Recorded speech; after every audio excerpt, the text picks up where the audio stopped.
cheval entre Grenoble et Échirolles, Grand Place a été le premier centre commercial de l'agglo à voir le jour. Un peu plus de 40 ans après sa création, un projet de modernisation est en cours. Grenoble et ses environs qui ont tremblé cet été, de nombreux actes violents constatés. Nous verrons ce qu'en pense le procureur général près la cour d'appel et le président de la région. Et puis pour la 4e année, la municipalité d'Éric Piolle promet 800 000 € aux citoyens prêts à relever le défi des budgets participatifs. Ils sont 30 en lice. Le vote débute jeudi en ligne. Bonsoir à tous, ravi de vous retrouver dans ce JT du mercredi 5 septembre 2018. 10 minutes pour faire le tour de l'actu du Grand Grenoble, à retrouver tous les soirs à partir de 18h. Les riverains de Grand Place ont terminé leur devoir de vacances. La concertation autour du projet de modernisation du centre commercial a pris fin mardi. Les élus de Grenoble-Alpes Métropole examineront les conclusions le 28 septembre. En attendant, Olivier Escalon vous en dit un peu plus sur cette requalification qui doit permettre de rendre le site plus agréable pour les flâneurs et les chalands. 30 000 personnes visitent Grand Place chaque jour, avec des pics à 60 000 en période de fête. Autant dire que le centre commercial, bâti en 1975 à cheval sur Grenoble et Échirolles, est l'un des cœurs de vie du sud de l'agglomération. Mais si la fréquentation est là, le bâtiment, lui, est d'un autre âge. Le groupe Clépierre, propriétaire du site, entreprend de le rénover et de le restructurer. Premier axe du programme, la construction d'un bâtiment de 4000 m² dans l'alignement de Midas et qui rognera sur l'actuel parking et sur l'ancien Conforama. Donc nous allons avoir une nouvelle façade, une nouvelle identité, un bâtiment plus haut, plus lumineux, avec des terrasses extérieures, des restaurants extérieurs, de la lumière qui va aussi rentrer sur le bâtiment conservé et rénové à travers la création de nouveaux puits de lumière, la réfection de l'éclairage. Le tout dans une volonté d'économie d'énergie. Un investissement qui devrait représenter environ 60 millions d'euros pour le groupe et porter la surface du site à 11 000 m². En parallèle, la métropole entreprend une refonte du parvis avec la destruction de l'autopont et la création d'un MEL, un passage arboré entre Grand Place et Carrefour. La construction de ce centre commercial date d'une époque où l'extérieur, la voiture était reine. Le piéton pas vraiment sa place et l'objectif c'est de pouvoir redonner à l'extérieur une qualité de vie pour qu'on puisse faire des espaces où on puisse à la fois se promener à pied, en vélo, où on puisse s'arrêter, où on puisse passer du temps, rencontrer son voisin, discuter, bref qu'on fasse de l'espace public qui donne vraiment de la place aux piétons et à tout le monde. Le financement de ces aménagements nécessitera une enveloppe de 8 millions d'euros dont le tiers sera financé par le groupe Clépierre. Livraison prévue pour 2022. Un projet qui fait néanmoins grincer des dents du côté de Saint-Martin-d'Hères où le maire David Queiroz s'insurge de la différence de traitement par la métropole entre le projet NERPIC et celui de Grand Place. Grenoble descend du podium du dernier palmarès de l'étudiant dévoilé ce matin. Premier en 2016, deuxième en 2017. La capitale des Alpes prend la 5e place du classement général établi par le magazine. Ce n'est pas si mal. La ville s'illustre particulièrement au côté transport, cadre de vie, offre culturelle et accueil des étudiants. Les initiatives locales et la part des jeunes en Erasmus contribuent également à faire de Grenoble l'une des villes préférées des étudiants. Lyon et Toulouse arrivent en tête de ce classement, suivi de Montpellier. Les résultats complets de ce 12e palmarès à retrouver sur le site internet de l'étudiant.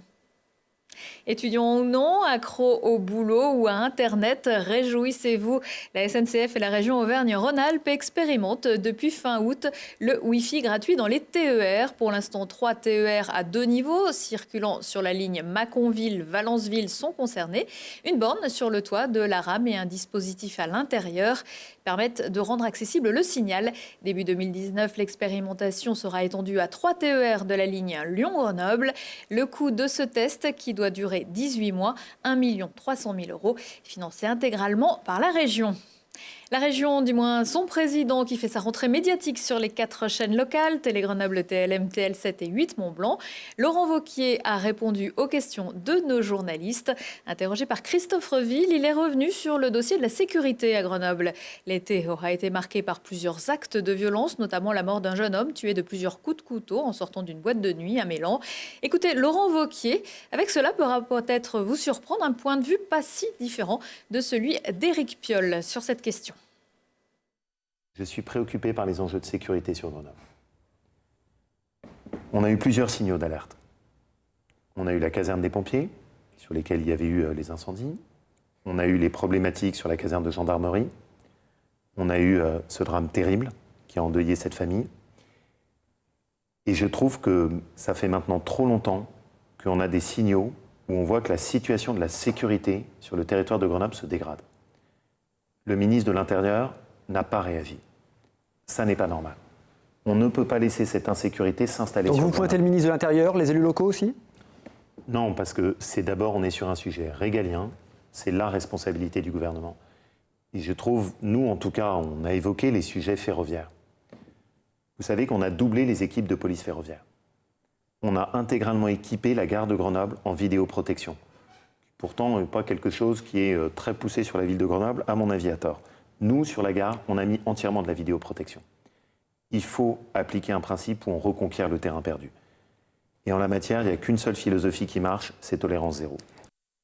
Une émission que vous pourrez voir sur notre chaîne jeudi à 21h. Et tolérance zéro, c'est également ce que prône le procureur général de la Cour d'appel de Grenoble, Jacques Dallest. Écoutez-le. Alors, ce qui n'est pas nouveau, c'est que malheureusement, il y a de la violence dans l'agglomération grenobloise.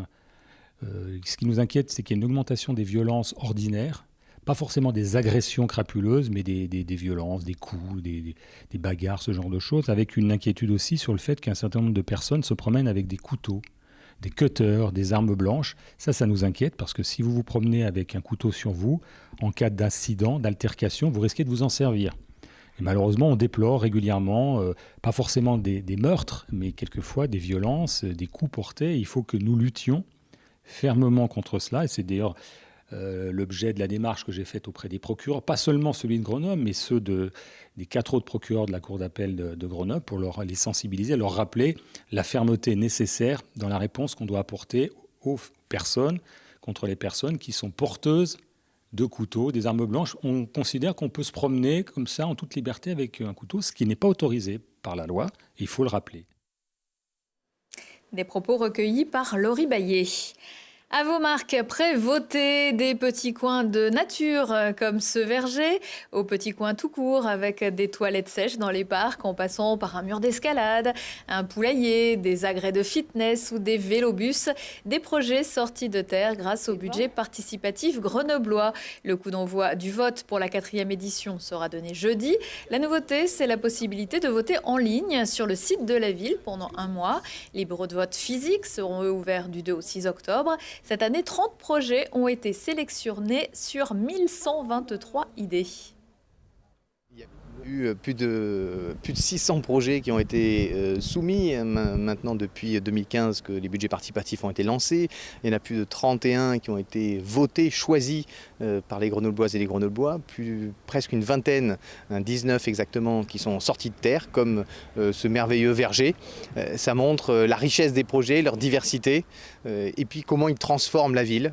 Quand on regarde la Dragonne, quand on regarde le mur d'escalade sur les berges de l'Isère, quand on regarde les projets comme celui de la rue du Drac, ce projet culturel d'embellissement de la rue qui a été fait aussi avec les enfants. Les porteurs de projets sont extrêmement diversifiés, ils viennent de lieux dans la ville extrêmement variés et finalement on voit que ça mobilise tout le monde, y compris en âge d'ailleurs, parce qu'il y a des jeunes qui portent des projets, donc leur contribution est attendue.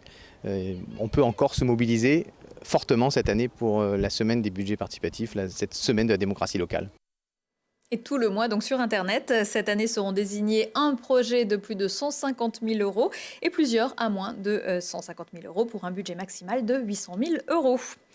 Ils sont venus, ils sont tous là. Après 2 journées de championnat, l'ensemble du club du FCG était présenté officiellement aux partenaires et supporters mardi soir à la Belle Électrique à Grenoble. Le président délégué Michel Martinez a présenté un club qui ambitionne de se solidifier et se maintenir pendant plusieurs années. Cette présentation de l'équipe première était l'occasion de faire connaissance avec les nouveaux, un peu chambrés. Côté terrain, le FCG a perdu ses 2 premiers matchs malgré un bon comportement. Prochain match contre Pau au Stade des Alpes dimanche à 12h30. On connaît les dates du prochain festival du film de comédie de l'Alpe d'Huez. Jury de stars et autres people sont attendus en gare de Grenoble le 15 janvier. Retour au Bercail le 20. L'inscription à la sélection officielle des courts-métrages de cette 22e édition est déjà ouverte. Envoyez vos films de moins de 15 minutes avant le 9 novembre sur le site du festival, festival-alpeduez.fr. Prochain rendez-vous avec l'actu dans 1 heure et en replay sur telegrenoble.net. Belle soirée à tous.